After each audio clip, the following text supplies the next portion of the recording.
and continue with that buy-in by making these minor tweaks year on year on either rates or on, or on greater compliance, as the case may be. I think really expecting the states to give up on this large chunk of revenue, which accrues completely to them, which does not have to be shared with the center, is going to be an uphill climb. And honestly, I don't think there's a need really to do it at this point. Right, and to build that consensus among GST Council members will not be easy, has not been easy in the past as well when it comes to rationalization of tax slabs. But I think we'll leave it at that.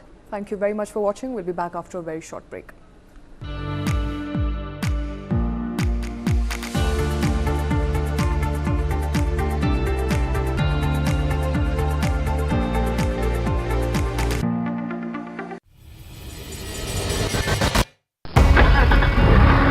India's ever-evolving urban landscape is witnessing a new revolution. And this one comes on four wheels. The affluence has been growing. Cars are becoming more a reflection of what you are.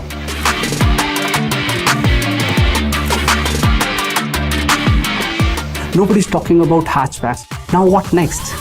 The next is the SUV. The contribution of SUVs is close to 55-60% of the automobile sales these days. Is that even manufacturers like to sell SUVs? So, how did a nation obsessed with fuel economy come to love heavy gas-guzzling sports utility vehicles? Let's look at how India fell in love with the SUV.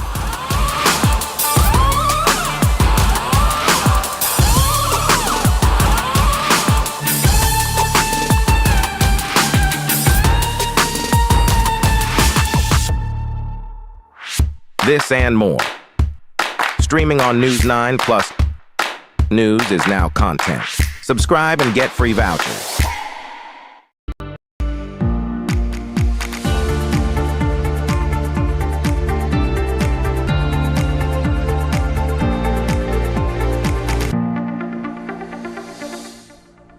Welcome back. You're watching Business Plus. I'm Shweta Kothari. As April concludes, car makers have started revealing their vehicle sales data details for the overall sales, manufacturing and growth compared to April of 2023. Leading car makers, including Maruti Suzuki, Hyundai, Tata Motors, Kia, MG and more have shared their data. It's been a decent start to the financial year. Krishna, run us through the numbers. All right, let's do that. But before I do that, let's give the basic headline over here. Car sales continuing to do well. It's only a question of how well it's done, and of course, the focus on what kind of cars are doing well. So on that note, let's begin by taking a look at the numbers over here. If I can ask for all the numbers, beginning with one of the biggest car makers in the country, Tata Motors. Double-digit growth over here, 11.5% from, we're talking about year-on-year growth over here as for the sales for the month of April 2024 as compared to the sales for the month of April 2023. April 2023, Tata Motors shipping out about 69,600 vehicles, whereas April 2024, 77,500. So a good jump over there. A double-digit growth is always a good sign about the consumption story in India that we were just talking about as well. MG Motors, not the biggest of car makers in the country. The numbers tell you the story over here. April 2023, just around 4,500 cars, and April 2024 is a decline by less than 1.5% to 4,400 cars over here. Bear in mind, MG as a company has been going through a lot in terms of things that are changing over there. So we have to take that number with a pinch of salt. We'll have to see what happens. They have a huge lineup of cars going forward for, so we'll know how those numbers turn if they do at all. Toyota over there, 15,500 cars in April 2023 and 20,500 cars in April 2024. Just bear in mind that this number is also, we need to take it with a pinch of salt because April 2023, they had a factory shutdown. Those numbers were not the usual numbers. So that's the reason why they had a lesser sales numbers in 15,500. Clearly, they've caught up with it. That's the reason why they have a massive 32% growth over here. So 32% growth doesn't mean that Toyota has managed to capture better market share or anything of the sort. They've just done better than what they did in last April, also because of how poorly they did last April because of their shutdown issues. Hyundai, another company over there, 58,200 cars in April 2023, 63,700 cars in April 2024. Again, a near double-digit 10%, near 10%, 9.5% jump over here. That seems to be the overall story as far as the Indian vehicle market is concerned. Double-digit growth for the month of April on a year-on-year basis. And of course, India's biggest car maker, Maruti, look at the number of units that they put out over there. 160,529 or 1,60,500 vehicles in April 2023. That number going up to 1,68,089 in April 2024, a 4.5% jump. Of course, with that kind of a base number, with that kind of numbers, the fact that Maruti is even able to put up a growth rate consistently on a year-on-year basis is a good story. But I'll tell you this, if you're looking at 1,68,000 odd cars that came out from Maruti's stable, guess where the growth has been? Guess what's been declining first? Compact cars are declining, small cars are declining, your Altos, even your Balenos, all of that are declining. Where there's been a growth from around 35,000 odd units to more than 55,000 odd units is all their utility vehicles, their Brezzas, their Ertigas, their XL6s, all the SUV story continuing unabated. Maruti even putting up this growth number of just about 4.5-5% simply because of their utility vehicles. It's not their small cars, it's not the really economical cars that Maruti is known for. It's the expensive cars that Maruti is selling, Shweta and Karthik. A lot of trend lines emerging from that data, and let's begin with Maruti first. Of course, the trend is clear. If you are not in the SUV game, you're losing the market share. Krisha, 4.4% as compared to other players who have clocked in a double-digit growth. What does it really tell you? What it really is telling me is that Maruti is catching up in the SUV game. Okay. Right. So far, it's been coasting along on the basis of its Swift Desire, your Alto, Espresso, Wagonars, all these small, compact hatchbacks and all these cars which Maruti is known for. Economical cars with good mileage that people have been loving for so many years. People don't love them anymore. People want expensive cars that guzzle a lot of fuel. Clearly, I mean, that's what's been happening. And imagine, out of that 1,68,000 odd units, 56,000 units are SUVs. And that tells you as to where, and that is a growth from around 37,000 odd units in April 2023. So there is a growth within Maruti in terms of the number of SUVs that they are selling, and the share of SUVs in the overall pie is also increasing. And if it wasn't for those SUVs, you would have seen a red arrow down over there, Shweta. That would have been the reality. It's actually the SUV stable that is holding up Maruti's growth numbers. And an SUV stable that is also driving numbers for Mahindra & Mahindra. Those numbers are not out just as yet, but is expected to be a leader, not just in revenue, but also in market share when it comes to SUVs. Yeah, and has been consistently, except that most of its portfolio still boasts of a diesel portfolio and not petrol. And of course, all other forms of fuel are still a little distance away from Mahindra. But coming back to the Maruti story, I think, if I can stick my neck out and say, Jimny hasn't been a success story for Maruti. In fact, that was one car that Maruti was really betting on when it was making this very, very small early day entry into the SUV space, and that hasn't really taken off for Maruti. So if that story would have taken off, this number of 4.4% would have definitely been closer to the industry average of about 10%, because Maruti at the end of the day is still a brand that Indians trust with their money. I think on the other side, the fuel guzzling side of SUVs that Krishna was talking about, I think Maruti has been one of those adventurous companies which has taken the first mover advantage when it comes to hybrid. And the Grand Vitara, which again comes from the Maruti Suzuki stable, is a hybrid which boasts of mileages, upwards of 23-24 kilometers to a liter.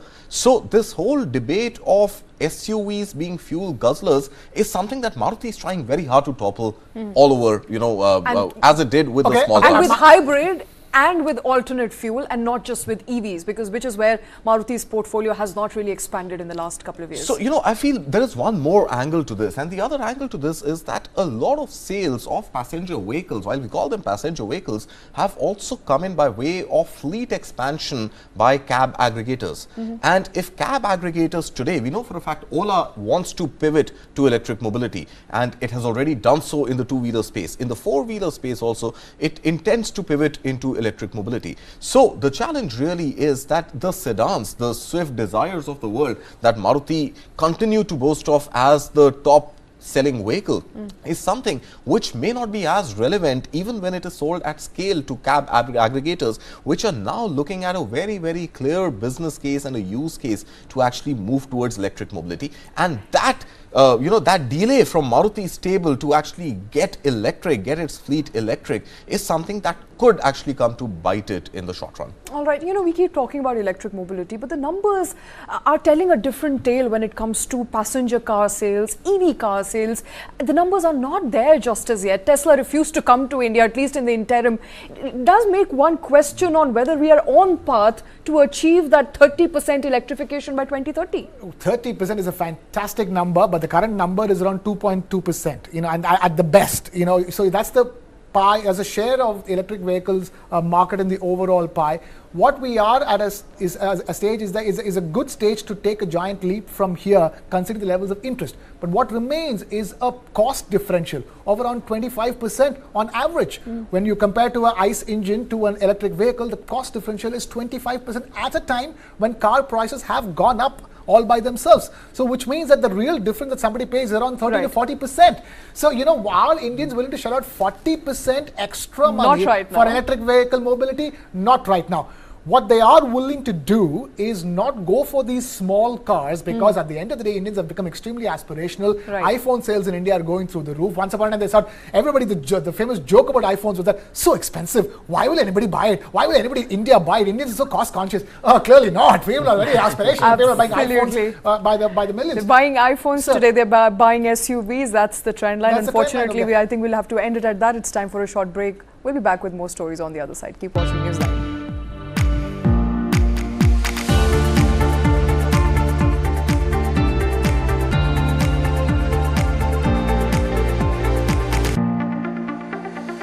Golf as a game, it is closest to the game that you call life. You've got to use your mind. You cannot lose it. The sharpest person is one who understands his limitations. खुदी को कर बुलंद इतना कि खुदा बंदे से पूछे कि तेरी रजा क्या है. You might have a bad break after a good shot, you might have a good break after a bad shot, but the fact remains, you got to play the ball from where it lies. Watch Jeev Milkha Singh on Duologue with Barun Das, streaming on News 9+. It's probably the best kept secret in India. Family-owned business, which has been extremely clinical in their approach. They have not hesitated ever to kill their darlings. Typical to a South Indian business empire, I think they've shunned the limelight almost deliberately.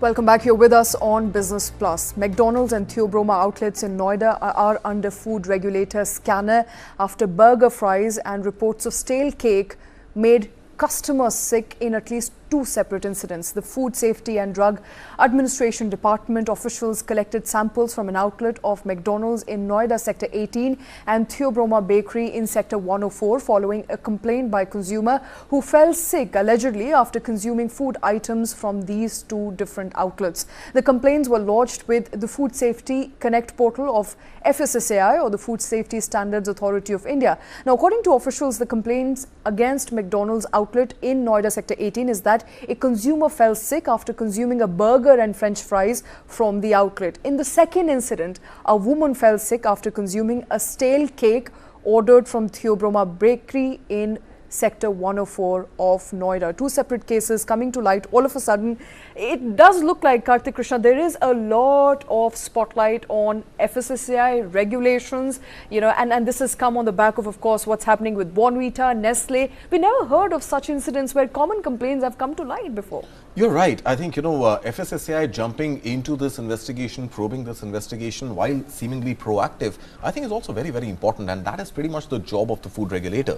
Now, my reading into this whole controversy against, both McDonald's as well as Theobroma, I mean, allow the skeptic in me to sort of, shed some perspective on this. My fear really is that it is very difficult for McDonald's, a global giant which is known for its standardization, Good product, bad product, healthy product, unhealthy product is a separate debate altogether. Right. But the fact that there is such clear standardization, there is such stringent quality check, quality control in place, it is very difficult for a McDonald's to not comply and get one order wrong of something which is pretty much staple McDonald's diet anywhere in the world, which is burger and fries. How difficult is it for McDonald's to get that burger and fries right? And I think McDonald's may not really be, somebody who's lapsing on this account. Okay. And there could be other related issues. For example, was the burger consumed in the restaurant?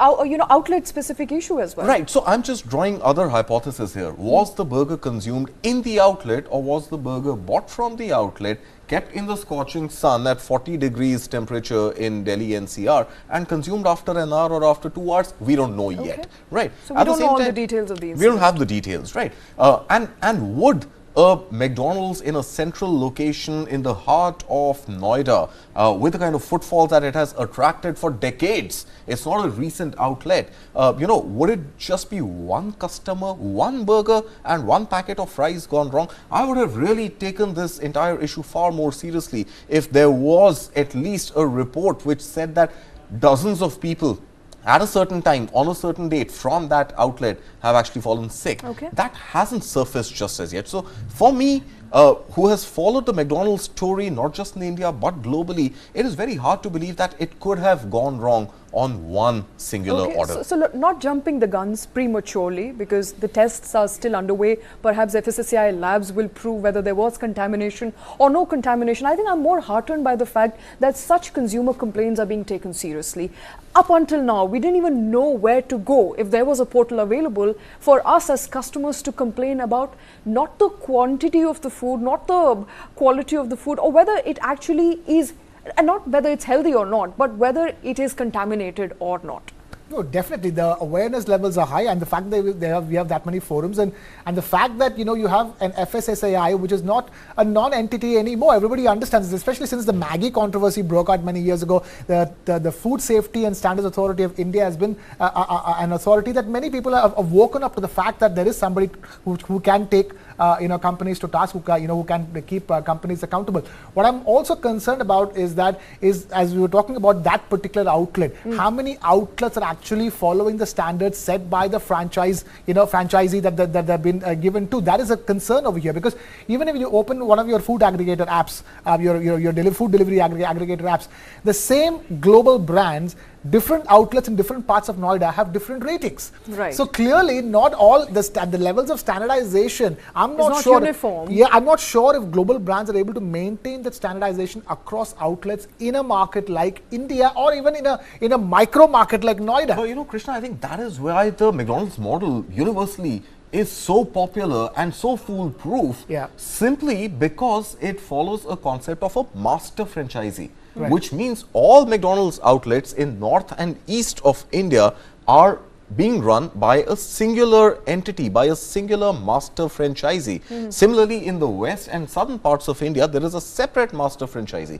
which means unlike many other outlets which are available on Swiggy, McDonald's also is, but on your food aggregators like Swiggy and Zomato, you can still pretty much be sure that whatever McDonald's outlet you walk into, because of this master franchisee concept, your burger is going to taste the same no matter what. It's not so much about the taste. It is about contamination, and we've seen reports of that, Karthik. One disgruntled employee not putting in their best, perhaps mixing up stuff. So then my second question, my second question really is it going to help the food regulator collecting samples from the McDonald's outlet today? Because whatever was perhaps allegedly contaminated has been consumed and perhaps thrown. So we don't know if the sample that has been collected is the sample that the lady in question has given to the food safety regulator. And there are two things happening over here. One is talking about a burger, it's an aloo tikki burger and fries. That's where the problem is in McDonald's. When it comes to Theobroma, the term already given is stale cake. If the cake is stale, somebody will fall ill. So my question here for the second instance is concerned is, is Theobroma, which is not a global brand or a company like McDonald's, which is an India-grown company. In fact, originally Bombay headquartered company. Colaba Causeway. Yeah, and one of a favorite for for their quality, high quality and high variety of things. Why, so in that case, it's easy to narrow it down, call up people at Theobroma and ask, hey, are you sure that all the outlets have a standard, protocol when it comes to throwing out stale goods and then keeping them, and in worst case, selling them as well? Absolutely. I think we'll get a clearer picture, gentlemen, as and when the reports over those samples come back. But for now, all we know is both Theobroma and outlets of McDonald's, both here in Noida, where we're sitting at the moment, very close to our home. I think all of us have gone there to eat, are currently being investigated by food safety regulator in the city. But with that, it's time for a short break. We'll be back with more stories on the other side.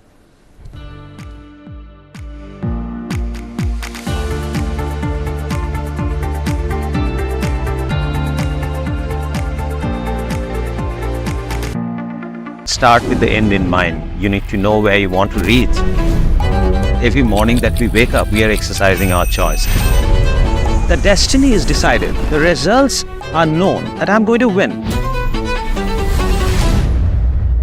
Life of a goalkeeper is something which has always intrigued me. When you come into a stadium, this is the highest level of pressure. When I set out to do something, I decide in my mind that failure is not an option. What you feel very strongly about, those are the stories to tell.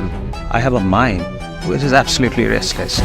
Mind and body are entangled sensations. That brings me back to golf. It's an amazing game. This is not a perfect game. You only learn from them. If you have a formula to a success, then you can replicate it. I feel this is my first step. I'm starting now. Winner is first born in the mind. I think, therefore I am. We are all about our mind.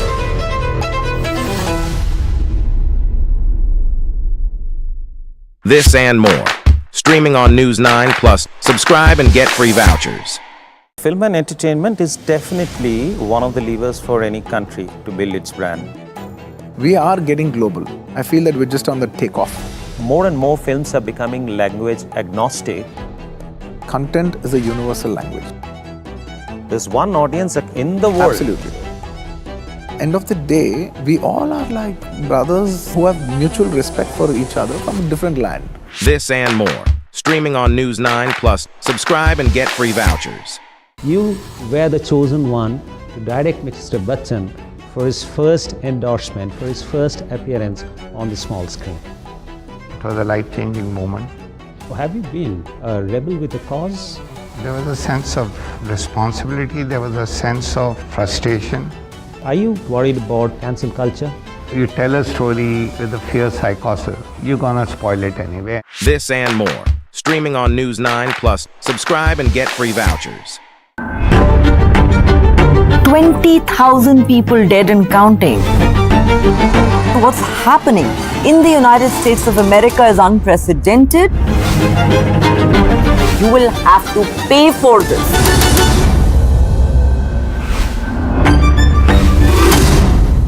The football is mother of all games. It is a team sport. The leadership attitude is taking the ownership. It's always a big responsibility to take decisions and the right decisions. I always question the stereotypical. And that's why you are in that position. This and more. Streaming on News 9 Plus. Subscribe and get free vouchers.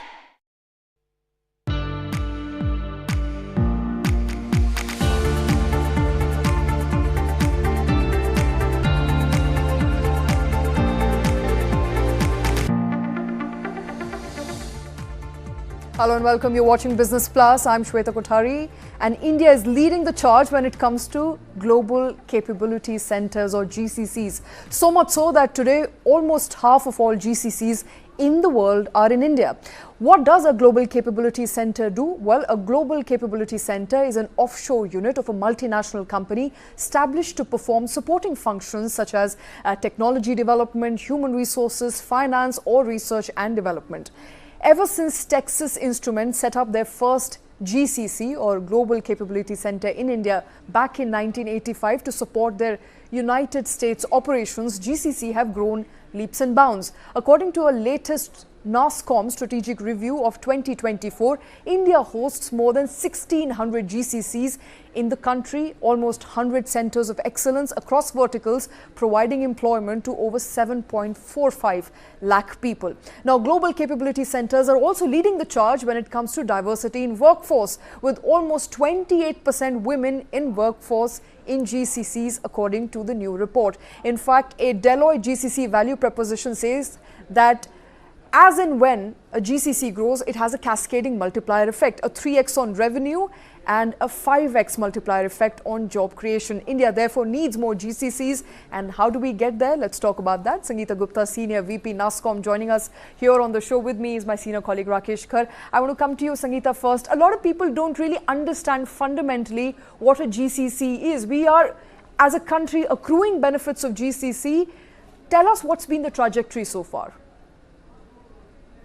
For inviting me, and it's a great topic that you looked at for the conversation today. So very clearly, GCCs, or Global Capability Centers as NASSCOM calls them, are units of companies that are not traditionally in the business of technology, right? So these could be big banks, these could be big healthcare companies, the big automotive companies, the big telecom companies, who are doing part of the technology and operations internally, but now have set up large presence in India to be able to do it much more efficiently, innovatively, and value add to the parent organization. All right, and if you could give us some examples of big GCCs as we kick off this conversation. So I think if you think of any of the big banks, right, a JP Morgan, an HSBC, a NatWest Bank, Barclays, so all the big banks are in India. If you look at all the automotive companies, right, a Daimler, a Ford, Renault, Nissan, Continental Tires, and the work they do, they all have large GCC presence in India. If you think about the retail organizations, a Walmart, a Tesco, a Target, and even some of the newer ones that are coming in are like all have a significant footprint in India. All the professional services companies, right, McKinsey, Bain, BCG, Deloitte, everybody has a capability center in India today. Right. So come to think of it, Rakesh, from automobile to banks to, you name it, GCCs are growing leaps and bounds in almost every non-IT sector.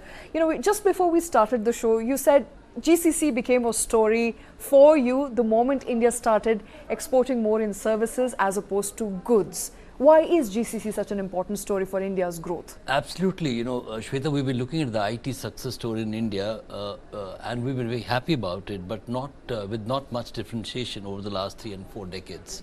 It's doing well, but we haven't been able to carve out a differentiation. So GCC comes in as a differentiation. It's a new business paradigm, as our esteemed guest pointed out. This is a differentiation both in terms of the output on the ROI and also in terms of understanding the business paradigm. So how is it different from a traditional IT company? As you rightly articulated in your opening remarks, it does not just purely look at only the IT pack. It looks at a whole lot of services, essentially research, business, acquisitions, customer acquisitions, and other core functions in a company. And the spread now today, Shweta, is that I think there isn't a sector which is not represented by GCCs in India. And numbers, I think, there are varying numbers from what you mentioned. One estimate puts it at about 1,800 GCCs in India, spread essentially about 6 to 8 metros, which is, the core big cities. And the employment number stands at 1.6 million. So it is, and look at the projections now. Why GCC is so big? It's so big because the projection is about $46 billion worth in India right now. It's estimated to go about $110 billion on a modest estimate by independent business consulting firms by 2030. And the number of GCC centers in India would cross about 2,500 by then. All right. And the employment would be about 5 million. Okay. So that's a large number. How is it different from a traditional center? Also needs to be explained further. It is different because it is a captive in-house service of a multinational company which may not be represented directly in India. And it is not the origin of GCC is not only in India but globally came into being because of the cost advantage. One, India offers a huge cost advantage. Second, the paradigm. A skilled, low-paid workforce. That's right. That's the essential base. On that base, how would a GCC be more cost efficient than the same piece of business going to a TCS and Infosys? That's what we need to understand. I think there the cost advantage is far bigger here, and it's captive. It's called GIC also, Global In-House Centers, and they are called GCs also, Global Captives. So they are captive, controlled, and are, so to say, reduced from the external imponderables, which make it far more successful. So that's the outlook. The outlook looks very bright, but there are challenges, Shweta. I want to come to you, for challenges. Rakesh, let's also quickly go back to Absolutely. Sangeeta. Sangeeta, now, obviously, the ground lays for India to become one of the biggest GCC players. Almost half of GCC centers in the world currently operate in India. What, according to you, are the existing challenges? India has a cost advantage. It has a labor workforce that is ready to participate in whatever comes by the way of either manufacturing or providing services for. What are, according to you, some of the loopholes or lacunas that India needs to plug? I would say, some of the advantages are also potential challenges as we look at it. Clearly, talent is a big opportunity that India has given our young demographics. But as we scale up in new technology areas, access to technology, talent in technology areas like AI, data analytics, cybersecurity, blockchain, I think that can also be a challenge for GCCs as well as other service providers. But it's very important that India continues its efforts on upskilling, reskilling, changing the education system, and making sure as GCCs look to expand their talent pool, they're able to find the right kind of talent they need, not the numbers exist, but how do you find the right talent that exists? I think the second is a few issues on the regulatory side, which is really everything around the transfer pricing norms for GCCs in the country, the ability to enter into advanced pricing agreements, tax certainty. I think that is one area that NASSCOM has made a lot of recommendations on to the government, and there's a lot of willingness to see and address some of these concerns, but I would say that's the second part of it. I think the third is really again, as India will move up the value chain for these GCCs and look to maybe build out more advanced R&D services and solutions from India. How is the R&D ecosystem in India more mature, right? Do you have access to the next test beds for, if it's 6G, autonomous driving, medical devices, equipment? So as we are talking of this trajectory from 46 billion to 100 billion, you also have to think about what are the enabling factors that the country has to put into place so that India can be on that journey to accelerate its growth from the current 46 billion to the 100 billion mark. All right, Rakesh, would you like to add to some of them? Well, yeah. And also, just to put this also into perspective from my understanding as a young person who understands GCC to the point where a lot of naysayers that I have been talking to recently who do not really agree with India being pushed to become a manufacturing economy says that GCCs is where we should focus. We hope to become a services-driven economy. We may have missed the bus on manufacturing, but services is where the focus should be next. Well, I think there's no either or situation that we can afford, Shweta, as of now. We need both manufacturing to kick in a very big way. That's what we were discussing yesterday when we talked about the Nomura report. Unless and until the manufacturing kicks in an equally big manner, we are a services-led economy. I think that debate is settled that we need both. And we need both to drive, in the same trajectory. But GCC has given that facelift to the service export segment. And I agree with the NASSCOM perspective that we need to clear the regulatory framework to make it a little more attractive for people to come in here. But Government of India is extremely keen that the service export bucket grows bigger and bigger. And for that, if it needs to clear the air when it comes to the framework of the transfer pricing, that's where the business model rests, then I think they would be keen to try and help the multinational companies who are setting up base here. But there are two very interesting challenges which I want to add to what she said. One is that the attrition rate is higher, whereas the hiring induction is higher than the normal IT pack. Okay. I don't know what the reason is. Probably one of the reasons is that, when you work for an Infosys or a TCS or a Cognizant, you would represent a brand which is a household name. India is a very socially active economy. The socio-economic paradigm also works very prominently when you choose a company to work for. But the slowdown has affected the IT pack not as much as GCC has been affected. The hiring ratios are higher than the IT pack, but attrition rate is higher than the traditional IT pack. So that's one challenge we need to mitigate. Second big challenge is that, again, the same concentration of these centers in 4 or 6 big metros. So if India is the capital of GCCs, Bangalore is the capital of GCCs in India. Okay. So it's a typical format which we need to reverse if we really want to sustain the cost advantage. We'll have to build capabilities outside of these 6 cities. I'm not averse to them, being the hub, but we'll have to simultaneously not defer the process of bringing in other, tier 2, tier 3 cities to come into play and make it happen. The other big challenge is that the skill set that she rightly pointed out. We need to, if we really have to expand and grow up the value chain, then pure play IT and research has to kick in. For research, you really need specialized understanding. And then research is led by the AI and MI model. That again is a deficit area in India as of now. We need to bring back AI and these new emerging technologies as part of the curriculum, both at the, I would say bring them at the school level. That's the way China is going about it. Right, absolutely. And it's important that you brought about skill into this picture because, I recently had the good fortune of speaking to Micron, and one of the challenges that they also brought to fore was there is not enough skilled workforce, at least workforce that is into R&D, that has enough understanding of AI, ML at schooling level, at college level. So skilling also, lack of enough skilled labor also continues to be a problem, Rakesh. Especially if it's a highly specialized domain. Absolutely. If say, the companies that we mentioned, there's an interesting list that I was looking at, AstraZeneca for instance. The Google Pay equivalent or RuPay equivalent in Japan is almost acting, wholly from a Bangalore GCC. Similarly, in retail, she mentioned most of the companies. There is a Lao US company, which is also very big. One of the biggest, GCC centers for the retail giant is in Bangalore. So we need to ensure that if we have to sustain this model, we need to look at the P&L, the business case.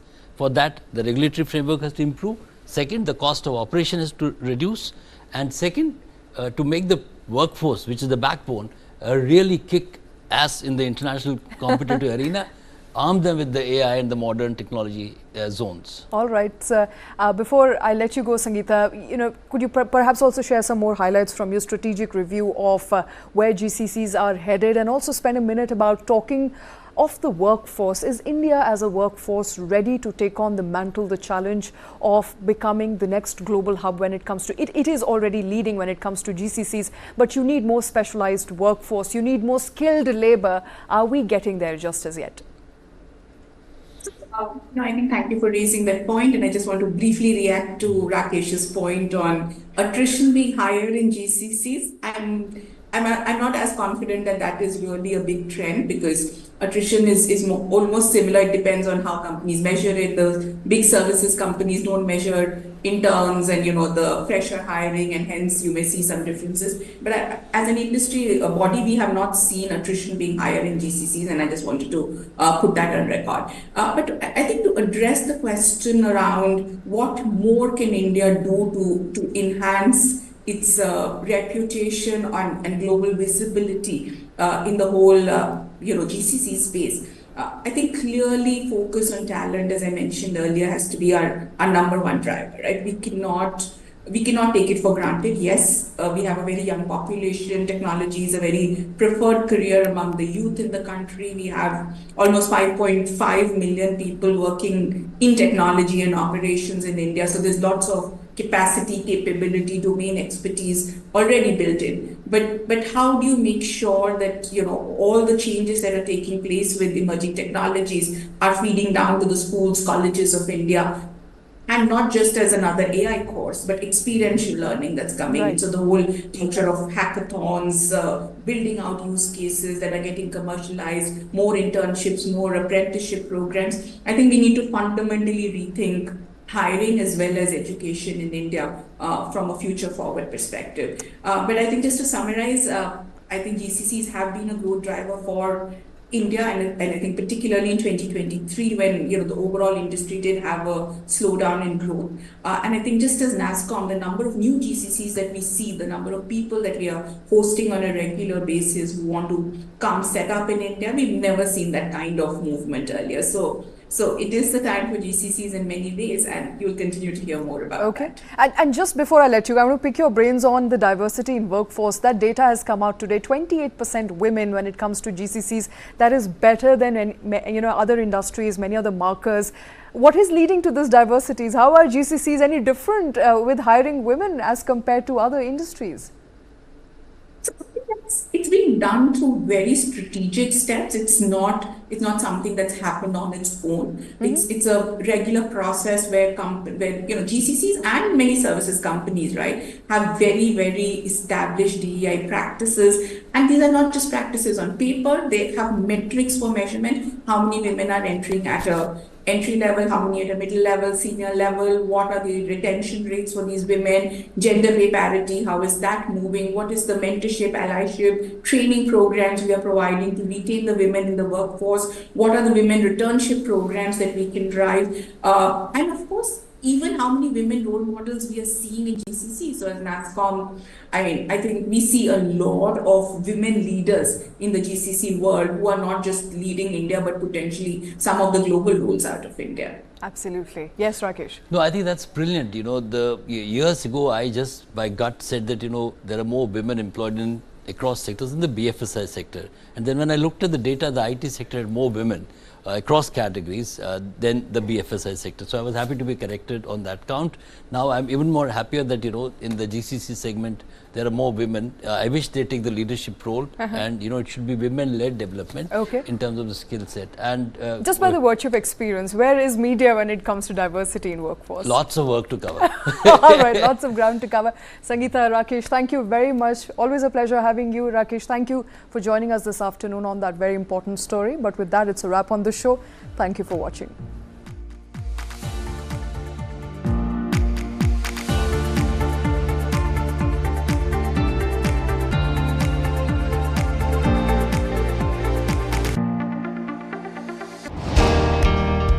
Forty countries, 1,000 multilingual bookstalls, 1.25 lakh people, one destination, the New Delhi World Book Fair 2024. So it's a great honour to be here. Thank you to the National Book Trust and those that have embraced us over recent days. I was at the London Book Fair once and I had not participated here, but this fair is an ocean and it's beautiful. This should be your annual spring picnic. Through the power of knowledge, we are going to create responsible citizens, global citizens with global skills and also global responsibility.